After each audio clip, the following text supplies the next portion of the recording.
personel kita, yang terutama yang sudah lulus passing grade ini, dari Mas Menteri sudah menekankan kita akan dengan Permenpan yang baru, aturan regulasi baru di tahun 2022 ini sudah tahap 3 tentunya, bagaimana mereka bisa untuk mendapat formasi tanpa perlu ada ujian seleksi kembali.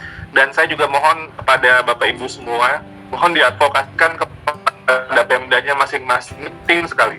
Sebenarnya banyak sekali hal-hal yang menjadi masalah pada saat ini, itu sebenarnya bisa tuntas jika pemerintah daerah mengajukan formasi sebanyak mungkin atau semaksimal sesuai dengan kebutuhannya. Jadi mohon disampaikan kepada Pemda untuk terus mendorong pengajuan formasi yang maksimal. Anggarannya sudah dialokasikan oleh Kementerian Keuangan dalam transfer daerah, jadi dananya sudah ditransfer ke daerah, dan itu sifatnya earmark. Earmark itu artinya tidak boleh, sekali lagi tidak boleh digunakan untuk belanja lainnya. Jadi hanya untuk khusus sudah di earmark, sudah dikunci untuk ASN P3K, semua Pemda, tidak terkecuali. Jadi mohon bilang sama Pemdanya, ayo ajukan formasi sebanyak mungkin karena anggarannya sudah ada dan sifatnya itu di earmark, nggak boleh dipakai untuk belanja lainnya. Itu memang bentuk keberpihakan untuk guru-guru honorer, terutama yang lulus seleksi ASN P3K. Yang kedua yang kita advokasikan pada Pemda adalah pemberkasan Pak Sutopo, yang juga Pak Sutopo sering sampaikan pada kami bahwa kita akan dorong terus Pemda, Pak Sutopo, kita yuk dorong sama-sama agar proses pemberkasan ini bisa berjalan dengan baik. Terakhir, formasi yang ada sebenarnya masih banyak, termasuk yang sekarang itu masih ada formasi 117.000 yang tidak dilamar. Kami berempati kepada guru-guru agama yang ada di sekolah-sekolah negeri tentunya, karena orang tuanya ada dua, satu di Kemenak, satu lagi ke Kemendikbud. Jadi kami akhirnya kedua orang tua, walaupun ini kewenangannya ada di sana, kami berinisiatif untuk melakukan komunikasi. Makanya tadi perhitungan 758.000 formasi tahun 2022 itu sudah menghitung kebutuhan dari guru untuk Kementerian Agama. Jadi artinya sudah masuk. Nah, yang modul nanti kami akan tanyakan kembali Pak Sutopo, karena ini bukan kami nanti salah loh, ini bikin soalnya atau bikin modul belajarnya, kita bikin soalnya dari Kementerian gitu. Jadi nanti kami akan mengingatkan kembali. Untuk tenaga pendidikan ini kami sudah sampaikan juga, termasuk di Komisi 10 kemarin, bahwa kita akan memperjuangkan ini untuk tenaga pendidikan. Namun demikian Bapak Ibu tentunya paham bahwa ini formasi itu ada dari Kemenpan RB ya, yang akan menentukan keputusannya formasi ini. Tapi kami akan terus memperjuangkan ini. Ini sudah kami hitung berapa kebutuhan, pengajuannya nanti akan kami lakukan tentunya. Kita kaji bagaimana strateginya, tapi keputusan akhir ada di Parpenas. Terkait dengan yang sudah lulus passing grade, apakah bisa tadi yang sudah saya sampaikan, ini menegaskan apa yang Mas Menteri sudah sampaikan, perjuangan kita Pak Sutopo dan Bapak Ibu semua, nggak perlu lagi teman-teman Bapak Ibu yang sudah lulus passing grade untuk ikut ujian lagi. Jadi gimana langsung ketika ada formasi itu bisa ditempatkan. Nah, tadi Pak Sutopo mengajukan usulan kalau bisa daftar di Pemda lain. Saya rasa ini memungkinkan Pak. Ini kan namanya optimalisasi ya Pak. Jadi optimalisasi jika Bapak Ibu yang sudah lulus passing grade, mungkin di Pemdanya itu tidak formasinya sudah habis, tapi bisa di sekitarnya yang mungkin bisa menampung Bapak Ibu. Ini proses optimalisasi yang sebenarnya bagian dari regulasi yang ada saat ini. Sesudah tahap 3 selesai, kita akan adakan optimalisasi. Jadi ini sudah ada dalam regulasi Pak Sutopo. Terkait dengan keringanan passing grade, ini yang tadi saya sampaikan, tentunya kami memahami ini seperti masukan-masukan yang ada sebelumnya. Tapi Bapak Ibu, sekali lagi ini ya, saya menggambarkan gini, kalau passing grade itu adalah kemampuan minimum untuk mengajarkan sebuah mata pelajaran pada level guru pemula, itu sudah 50 lah ya.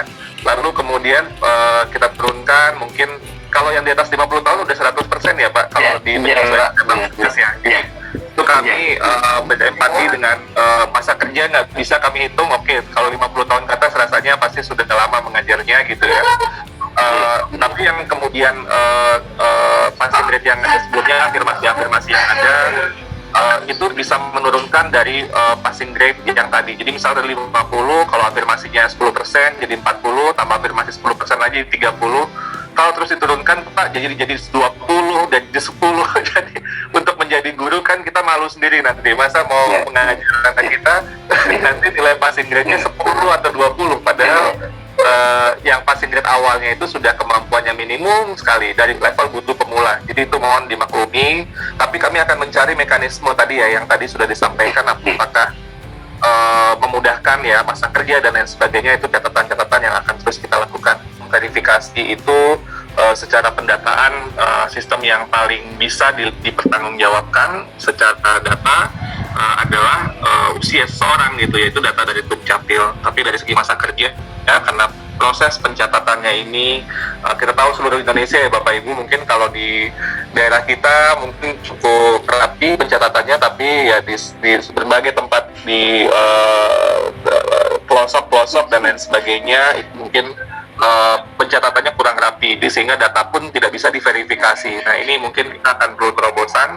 Pak Sutopo, mohon doanya, mohon dukungannya, kami bisa menemukan mekanisme verifikasi ini sehingga pertimbangan masa kerja ini bisa menjadi bagian dari proses seleksi nantinya. Tapi ini perlu terus kita berpikir, memutar otak gimana secara data, secara sistem, dari sistem kepegawaian negara bisa memverifikasi ini. Kita tentu perlu terobosan. Jadi ini mohon dukungannya juga terus Pak.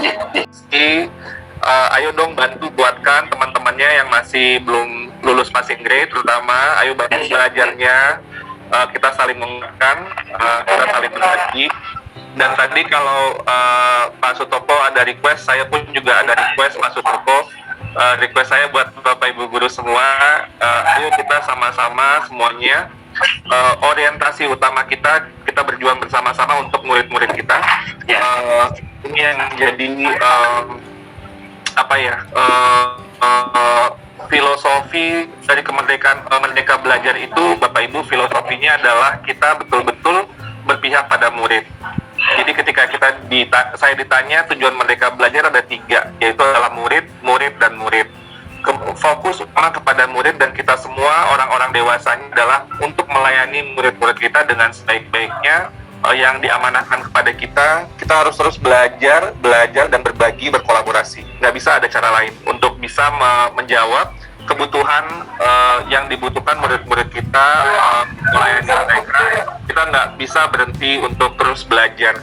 Kalau sekarang kita belajar untuk bagaimana bisa lulus dalam seleksi SNP 3K, mudah-mudahan semangat belajarnya, virus belajarnya ini bisa terus menjadi sebuah budaya bagi semua Bapak Ibu guru, sehingga kita tetap fresh, kita ide-idenya tetap baru, dan saya sangat senang sekali kekompakan yang timbul dari proses seleksi ini. Tapi juga terus kita kompak untuk berjuang demi anak-anak kita, dan kita belajarnya jangan pelit-pelit. Kalau udah bisa bagi sama yang lain, jangan untuk sendiri-sendiri.